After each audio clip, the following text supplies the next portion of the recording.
right, so let's go to our ECG. For ECG, in my opinion, I think you're going to get common ECGs like atrial flutter, atrial fibrillation, ventricular fibrillation, ventricular tachycardia, first degree AV block. You know, the kind of stuff that was in Club 1, right? What your prompt is going to look something like, presents with that started.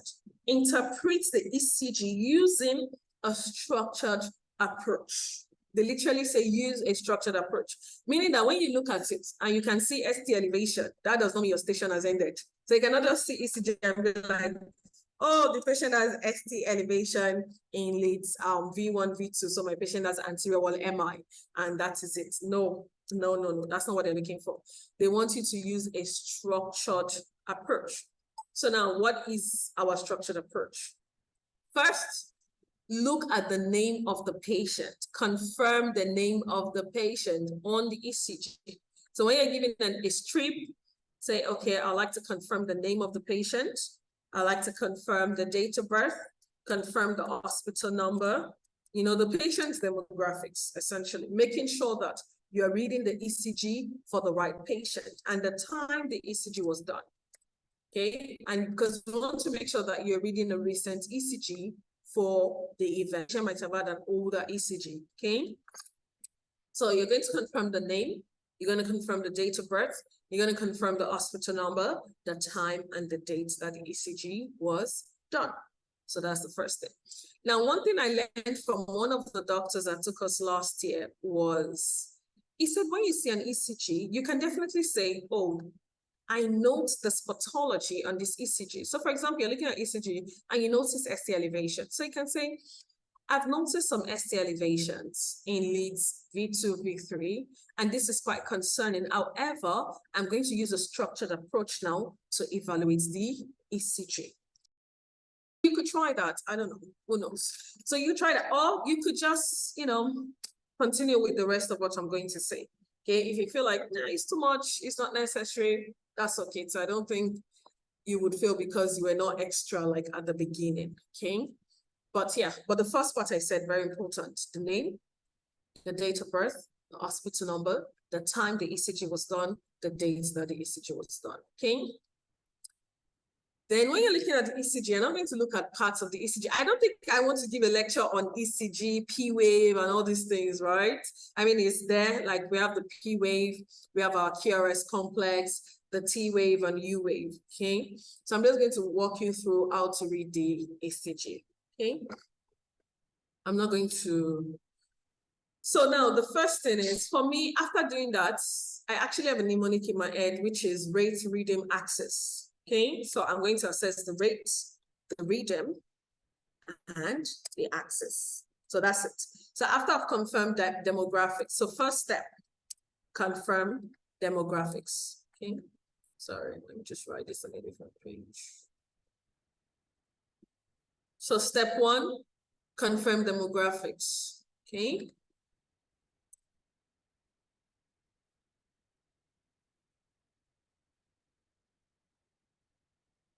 Then step two, check rhythm, rates, and axis. That's my step two. That's literally what I told myself, okay? So I need to confirm the rhythm, the rate, and the axis, okay? So that's step two. So now let's go and confirm it.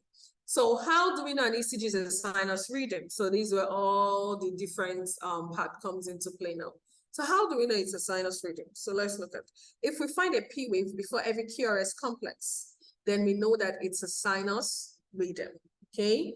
So once you see a P wave before QRS, you know this is a sinus rhythm. And that's it really. There's no, again, don't, if you're a cardiologist, I mean, all well and good, or maybe you worked in cardio department for a long time, but remember, we are just trying to pass exams. The basic when it comes to ECG, okay?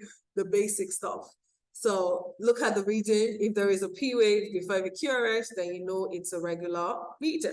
Now, based on the rhythm, you have two ways in which you can calculate the rates. Because if the rhythm is regular, then we know that there is a formula where we do 300 over the RR interval. But if it's not a sinus rhythm, then we have another way of calculating the rates. Okay, so now let's look at the two ways in which we will calculate our rate. So we know that, okay, so just to bring it to context where the old 300 came from. So if you look at here, the small boxes are 0.04. Then the large boxes together are 0.2. Then you have, for 5 large squares, you have 1 second. Then when you count a strip, you're going to get about 60 large squares, okay? And that is 1 minute. So that's where the 300 comes from. You can just memorize the 300 and don't stress yourself too much, okay? So you know that when it's time to calculate at rate, you just need to do 300 over RR interval, full stop. Or the other formula we'll talk about. But if you still want to understand whether, because some people, like, if they don't really understand it, they cannot proceed. But for me, it's like exam, the tension, the time, like, bro, just give me the formula, 300 over, what do I need to calculate? And let's move on, okay?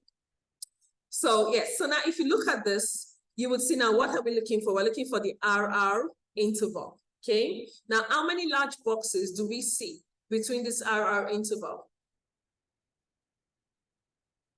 It's 4. So you can see there is 4. So this is one large box. This is another large box. This is another large box. And this is another large box. Then we would divide this by 300 and we're going to get 75. Full stop. That's it. Then you need to comment. So you would say something like, oh, it's a sinus reading because there is a Pwave, okay, before the QRS complex. And the arch rate is about 75, which is normal. So don't just say 75 and move to the next thing. You have to comment if it's abnormal, if it's increased or decreased or normal, okay? So make sure you comment on, okay, so you're going to have time in that station, okay? So don't worry, you're going to have time in your ECG interpretation station.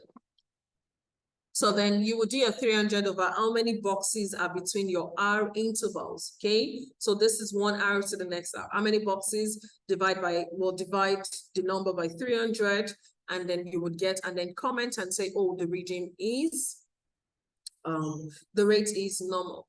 Now, in case we get where the reading is irregular, and I have 2 examples that we're going to go over as well. I just showed this one.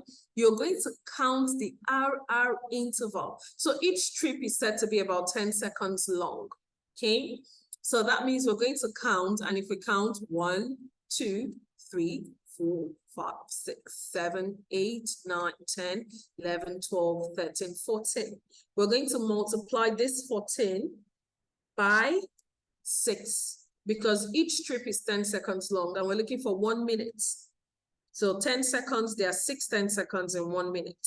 So then we're going to count from here, okay, here, and then we're going to multiply by 6. And that is how you would calculate the rate. Again, you would do that and say, okay, this rate is 84, which is normal, okay?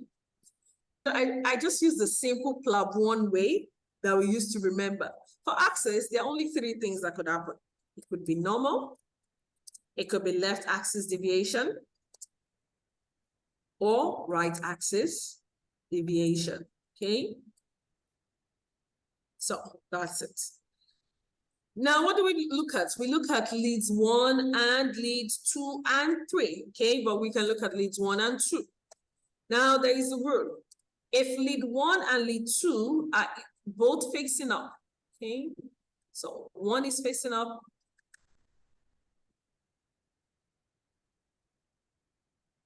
2 is also facing up, then we know this is normal. There is no axis deviation. Now, if lead 1 is facing down, lead 1 is facing down, and 2 is facing up, like this. Then you say this is right axis deviation, okay? Then if 1 is facing up and 2 is facing down, then this is what left axis deviation. Full stop. Don't go and do too much, okay? Don't do too much. It's enough. How do you remember? Remember, they say right people face each other, okay? So you can see that the 2 sharp edges, the 2 angles are facing each other. So that's your right axis deviation. So the right are facing each other, okay? Left, one person is facing up, the other is facing down. So they don't like each other, okay? All right. So again, we're going to look at, so I'll give an example. Yes. Yeah, I can just suggest a very short video on YouTube, which really helped me understand this. It's a thumb approach. It's just like a few Okay. minutes. It's just a thumb approach. So it's when you hold your hands away from each other, it's like they're leading each other. That's left, and towards each other is the right. So that was on YouTube, and it was a very easy way to understand, like how you explained just now. It's Okay. Yeah, you can understand. post it in the group actually, so that other people can benefit as well, please.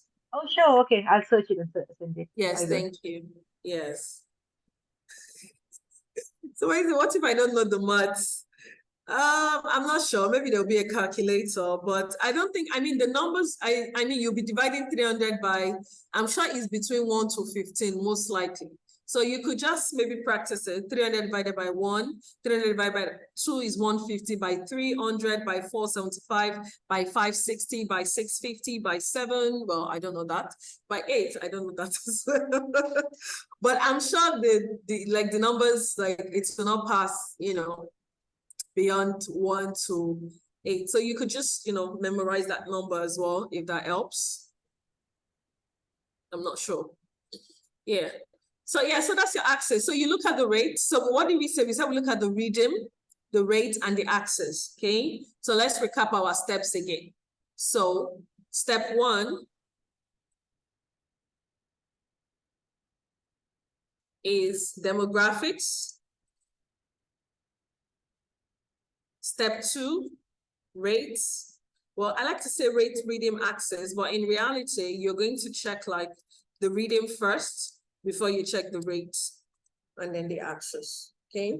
Again, if you look in here, so somebody was asking me, let me show you an example with one of the okay, let me not clean this yet so that we can see. Okay. So if you look here, okay, so looking at this one, what do you see here? What do you see? When you look at 1 and 2, would you say this is normal? Would you say this is left or right? Normal. Exactly. Normal. Yes. Normal. Yes. So you see this way is facing up. This one also, like this, your QRS, right? Is upwards. So this is what we're looking at. So both of them are up. So we'll say this is normal. Okay. So that's what we're looking at. Thank you. Right. Yes. So the ands, yes. So 1 and 2 are up, normal. 1 is up, 2 is down, left axis deviation. Okay. So for example, let's say 1 was like this. So you can tell the V2 is downwards. So if 1 was like this and then the 2 was this, then what would we say? If 2 was this, the way V2 is, what axis would we say? Left axis. Left axis deviation. Exactly. So that's left axis deviation. Okay, that's it. Then if 1 was like this AVI, exactly, like look between this AVR and AVL now. If this was leads 1 and 2, what would we say? Right axis deviation. Right axis deviation. Exactly, that's it. Thank you, doctor. So that's it, okay? So don't complicate things too much. And yes, so now we've looked at the demographics, the rates, the rhythm, axis. Then the next thing is we now need to comment on each of the different parts of the ECG, okay? So first we need to comment on the P wave. So P wave is present. This means sinus rhythm, okay? Then the next thing is your PR interval. You need to comment on your PR interval, okay? So is it normal? Is it increased? Or is it normal and then increases over time? So you're going to comment on your P wave. You're going to comment on your PR interval. Again, you're going to count. So it starts at the beginning of the P wave and ends at the beginning of the Q wave. So let's use this as an example. Okay, so exactly. So we're going to be counting from here. Okay, 1, 2, 3, 4, 5. Okay, so usually between 5 small boxes, that's where your PR interval should be. Okay, so between 5 small boxes. So you know that your PR interval is 0.1, 2, to 0.2. So that means it's between either 3 to 5 small boxes. Okay, so you're looking for 3 to 5 small boxes. That's what you're checking out. So you comment on the PR interval and say, oh, this is normal or this is prolonged.